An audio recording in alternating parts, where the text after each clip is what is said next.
this lesson, we begin our study of William Shakespeare's Hamlet. I know you have all heard of Hamlet. It is probably the most famous play in the world. We are going to see parts of this play acted and talk about it together in just 4 lessons. This would not be nearly enough time for a work so complicated as Hamlet if we were trying to discover all at once everything that makes it the great play it is.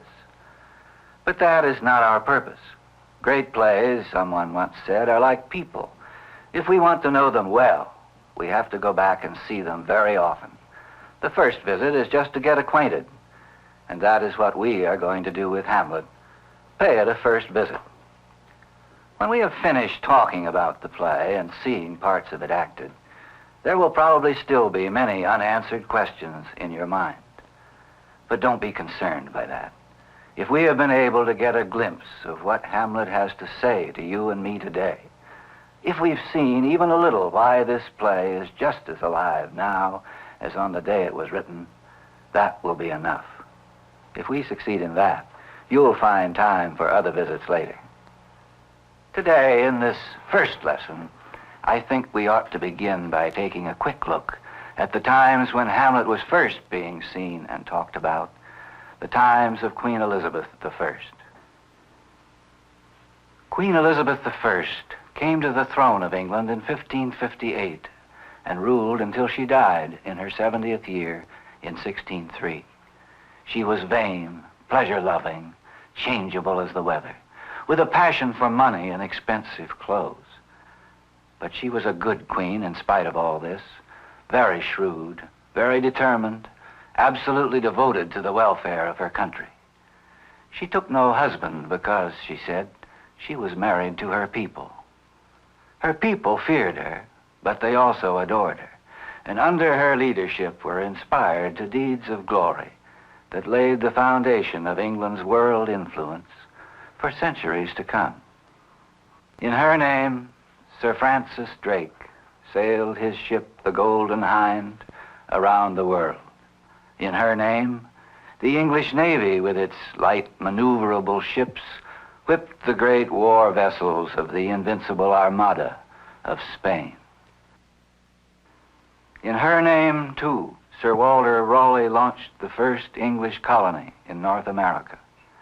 They called that territory Virginia, in honor of Elizabeth, the Virgin Queen. We can feel for ourselves something of the adoration Elizabeth inspired in her Englishmen if we look for a moment at a play that Shakespeare wrote about 10 years after her death. The actual subject of this play is Elizabeth's father, King Henry VIII. But in the last scene, Elizabeth herself is brought on the stage as a newborn infant ready to be christened. Her father, the king, holds her in his arms. And as her Christian name, Elizabeth, is conferred, the Archbishop of Canterbury is moved to speak a prophecy of the glories of her future reign. Since the play was written 10 years after Elizabeth had died, this prophecy is, of course, in reality a history of those glories. And it lets us see very clearly the deep affection that Elizabeth's people had for her as they looked back on her life and rule. Here is the scene. What is her name? Elizabeth. With this kiss, take my blessing. God protect thee, into whose hand I now give thy life. Amen. Amen. Ye have been too prodigal. I thank ye heartily. And so shall this lady when she has so much English. Let me speak, sir, for heaven now bids me. And the words I utter, let none think flattery, for they'll find them truth. This royal infant, though in her cradle, yet now promises upon this land 1,000,000 blessings, which time shall bring to ripeness. She shall be a pattern to all princes living with her, and all that shall succeed. Truth shall nurse her. She shall be loved and feared. Her own shall bless her. Her foes shake like a field of beaten corn and hang their heads in sorrow. Good grows with her. In her days, every man shall eat in safety under his own vine what he plants, and sing the merry songs of peace to all his neighbors. Thou speakst wonders. She shall be, to the happiness of England, an aged princess. Many days shall see her, and no day without a deed to crown it. Would I had known no more. But she must die. She must. The saints must have her. Yet a virgin, a most unspotted lily shall she pass to the ground, and all the world shall mourn her.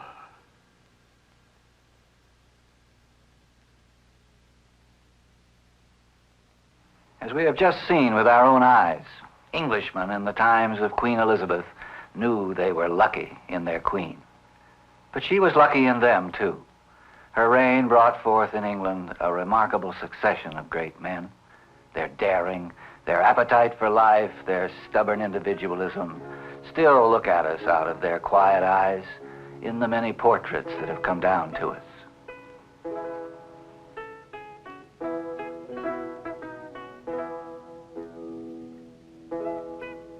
Some of them braved the seas, like the adventurers we were speaking of before, Drake and Raleigh. Some of them opened up new frontiers in the world of science, like Sir Francis Bacon, who discovered the importance of experimentation. Some of them were explorers of the human heart and mind. These were the poets, the playwrights, the men of literature, and the greatest of them all was William Shakespeare. We don't know very much about the life of Shakespeare. That is, not very much that matters. We know that he was born in the little village of Stratford on the Avon River.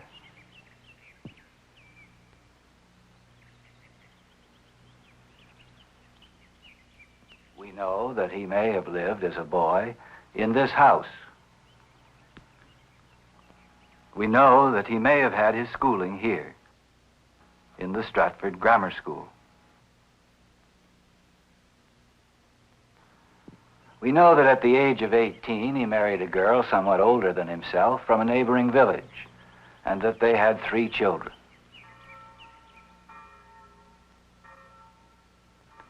And we know that he died in Stratford and is buried in the parish church. We know a little more than this about Shakespeare's writing career, but again, not very much. We know that by the time he was 28, he had gone to London, which you see here in a print made in 1616. We know that in London he became an actor and also a promising young playwright in the busy new profession of the English theater that had just recently sprung up in his day, as television has in ours. We know that for 20 years, give or take a little, he followed this profession, turning out a total of 37 plays, comedies, historical plays, and tragedies, many of which were first performed at the Globe Theater.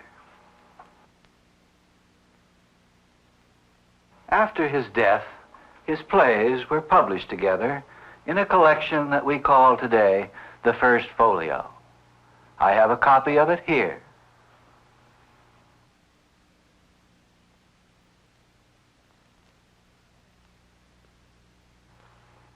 And we know that during one miraculous period, from about 1600 to 1608, he wrote 5 plays that many people believe to be the greatest tragedies ever written: Hamlet, Othello, King Lear, Macbeth, Antony and Cleopatra. Hamlet was the first. It was probably written and performed in the year 1600. Today, it is still performed all over the world, and in dozens of different languages. It is more passionately discussed and argued about than any other play in existence. This is what I meant when I said at the beginning of this lesson that Hamlet is just as much alive now as the day it was written. Still, Shakespeare wrote Hamlet for a rather different kind of theater from our theater, and for audiences that were rather different too. We'll understand better why the play is what it is if we find out a little more about Elizabethan audiences and the theater they attended. Naturally, Shakespeare's audiences were in most ways like our own. They were people. They liked sword play and suspense and plenty of fast action. They liked adventure stories and murder stories and ghost stories and stories like our westerns where a hero with more lives than a cat clobbers a whole stage full of villains and gets the girl. But they could take stronger meat than most modern audiences can. They were not upset if a man's eyes were gouged out on the stage, a neat trick that the actor probably managed with pig's eyes and a sheep's bladder full of blood, or if a character bit off his tongue and spat it into the audience, another neat trick probably managed with a lump of bleeding liver. There is one Elizabethan play. It happens again to be by Shakespeare, in which the hero's hand is chopped off.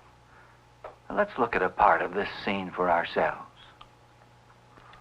The hero, Titus Andronicus, has been told by the villain, Aaron the Moor, that two of his sons who have been condemned to death by a cruel emperor will be spared, provided someone in his family will cut off his hand and send it to the emperor as ransom.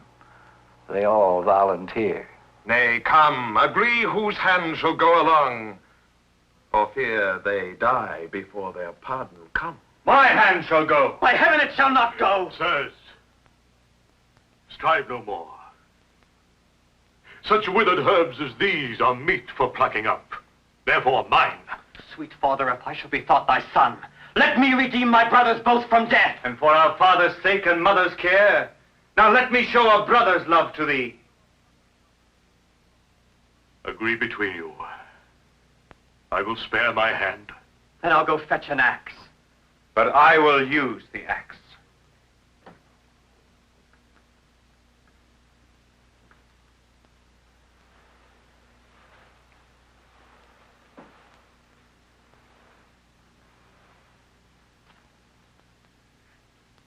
Come hither, Aaron.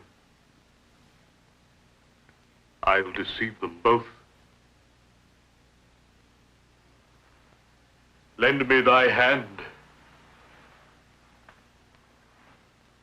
and I will give thee mine.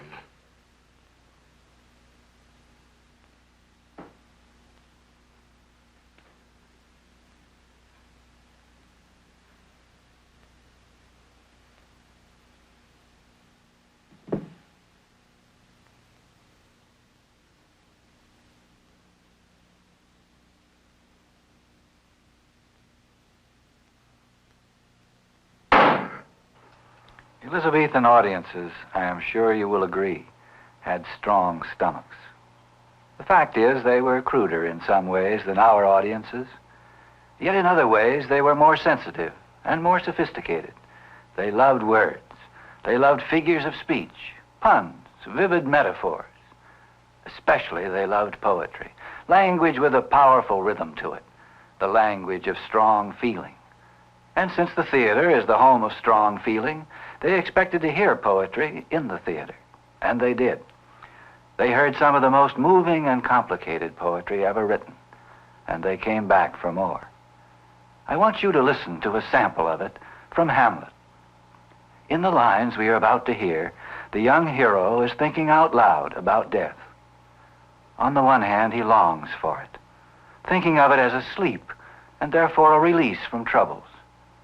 But on the other hand, he fears it, knowing that it may not be a sleep, but rather another life with terrors all its own. He comes to the conclusion it is this fear that death may not be a sleep after all that makes men go on living, even under the most painful conditions.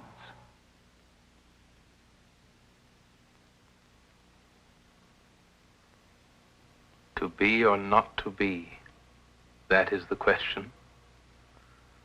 Whether 'tis nobler in the mind to suffer the slings and arrows of outrageous fortune, or to take arms against a sea of troubles and by opposing end them. To die. To sleep no more. And by a sleep to say we end the heartache and the thousand natural shocks that flesh is heir to. 'Tis a consummation devoutly to be wished, to die, to sleep, to sleep, perchance to dream. Aye, there's the rub. For in that sleep of death, what dreams may come when we have shuffled off this mortal coil must give us pause. There's the respect that makes calamity of so long life. For who would bear the whips and scorns of time, the oppressor's wrong, the proud man's contumely, the pangs of desprized love, the law's delay, the insolence of office, and the spurns that patient merit of the unworthy takes, when he himself might his quietus make with a bare bodkin?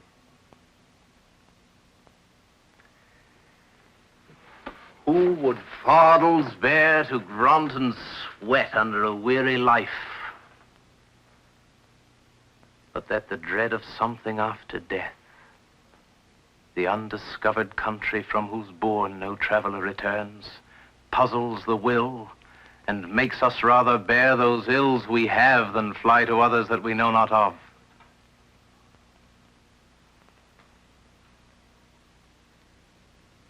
Thus conscience does make cowards of us all. And thus the native hue of resolution is sicklied o'er with the pale cast of thought, and enterprises of great pitch and moment with this regard their currents turn awry, and lose the name of action. You may not have understood every word in those lines, but I think you will agree that they are complicated and that the thoughts expressed in them are profound. At any rate, we can see from these illustrations, the chopped off hand and the meditation on death, that the Elizabethan theater audience had extremely varied tastes. The most important reason for this was that the audience itself was extremely varied. It contained all classes of people and all capacities of mind. Our audience today, for theater, movie, radio, even television, tends to split into several audiences, each choosing its own kind of amusement, and within that kind, the programs that suit it. Londoners in the time of Queen Elizabeth had no such choice. They could go to the Bear Garden and watch savage dogs hurl themselves at a chained bear, or they could go to the playhouse and watch a play. For spectator entertainment, that was about all they had. This meant that the authors of plays were obliged to supply something for everybody. They had to please at one and the same time those who wanted violence, those who wanted singing and dancing and clowning, those who wanted mad scenes and murder and whatever else would make their flesh crawl, those who wanted wisecracks and witty sayings that they could quote later on as their own, and those who wanted these things but something more. Something they could take away with them in the form of increased understanding of themselves. Hamlet, we know, pleased all of them. It had something for every taste. On the one hand, murder, adultery, madness, suicide, a ghost, rowdy, off-color jokes, thrilling sword play, 5 violent deaths, and at the end, 4 corpses heaped up upon the stage. On the other hand, passages of complex feeling like the one you heard a moment ago, subtle studies of character, a hero who is soldier, courtier, and scholar all rolled into one, and some of the gravest and deepest comment in the English language on the pains and problems of human life. So Shakespeare wrote Hamlet the way he did, partly because of what his audiences demanded of him. But there was another influence on him, too. This was the influence of the kind of theater he wrote his plays to be performed in, the Elizabethan public playhouse. Shakespeare's own playhouse, the Globe, was a many-sided or possibly a round structure, 3 stories high, enclosing a central arena that was open to the sky. From this source came the lighting, for there were no footlights, and for this reason, plays were always performed in the Elizabethan playhouse in the afternoon. Let's go inside.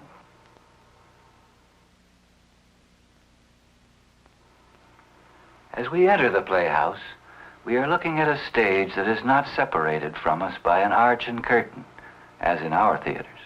Instead, the Elizabethan stage juts far out into the central arena, and it has the audience sitting or standing on 3 sides of it.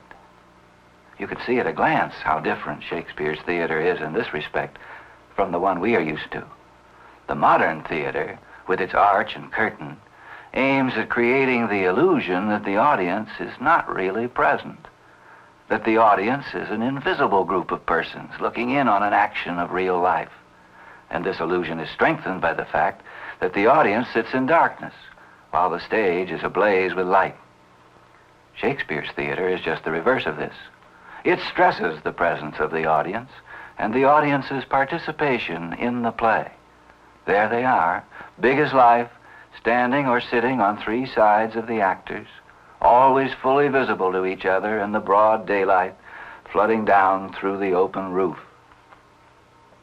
The playwright who writes for a theater of this kind can't possibly pretend that the audience isn't there.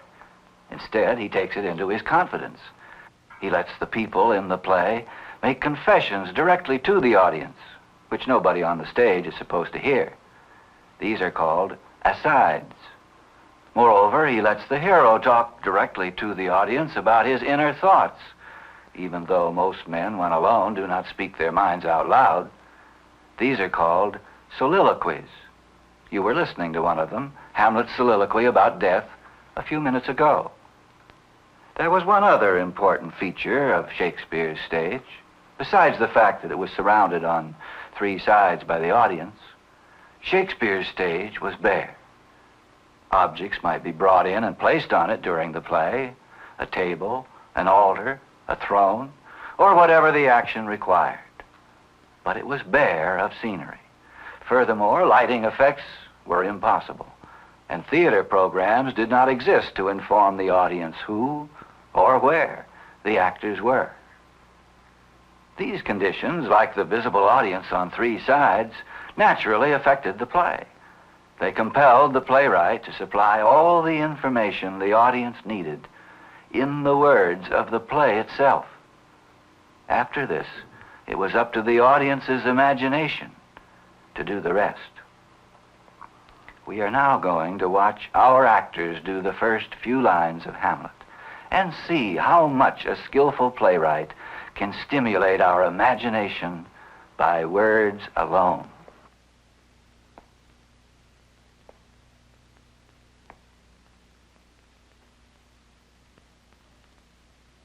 Who's there? Nay, answer me. Stand and unfold yourself. Long live the king! Bernardo, He. Come most carefully upon your hour. 'Tis now struck 12. Get thee to bed, Francisco. This relief, much thanks. 'Tis bitter cold, and I am sick at heart. Have you had quiet guard? Not a mouse stirring. Well, good night. If you do meet Horatio and Marcellus, the rivals of my watch, bid them make haste.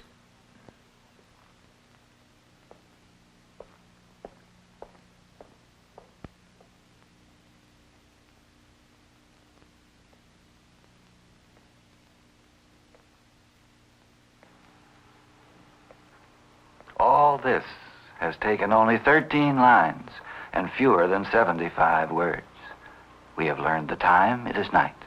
The place, a castle platform. The character of the weather, bitter cold. The identity of the speakers, 2 soldiers of the guard. And we have learned that something is wrong. In fact, you may have noticed that something is very wrong. At a changing of the guard, it is the guard on duty who should challenge the guard approaching. But just the opposite happens here. The guard approaching is so uneasy and apprehensive that he challenges the guard on duty. So our play starts outside a castle on a chilly evening just past midnight, with a powerful hint that something frightening is about to happen. Within a few lines, it does happen.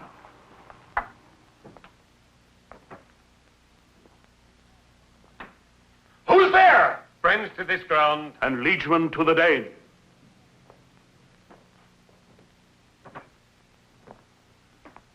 Welcome, Horatio.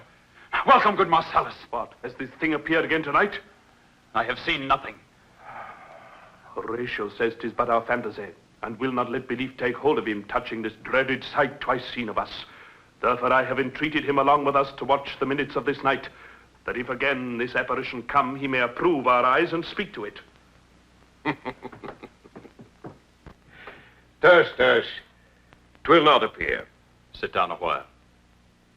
And let us once again assail your ears that are so fortified against our story. What we have tonight seen. Well, sit we down, and let us hear Bernardo speak of this.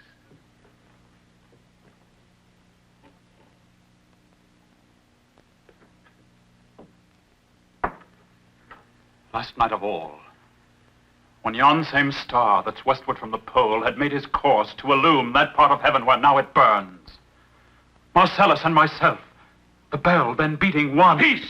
Break thee off! Look where it comes again! The same figure like the king that's dead. Thou art a scholar. Speak to it, Horatio. Looks it not like the king? Mark it, Horatio. Most like. It heralds me with fear and wonder. It would be spoke to. Question it, Horatio.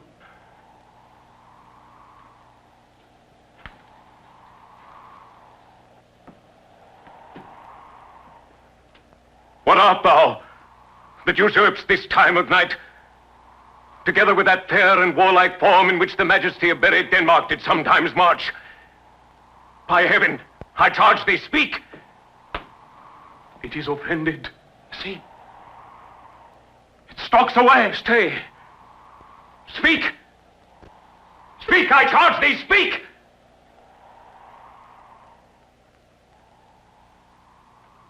After this scene, we are ready for the play. Shakespeare has not only stimulated our imaginations, he has aroused our curiosity. He has let us see some anxious guardsmen on a castle platform, and then a mysterious figure, apparently a ghost, who appears to them but will not speak. Shakespeare knows that we will be puzzled by this. He knows that we will want to learn more. Why has the ghost appeared? What is wrong? The answers to these questions will be the subject of the play and the subject of our second lesson.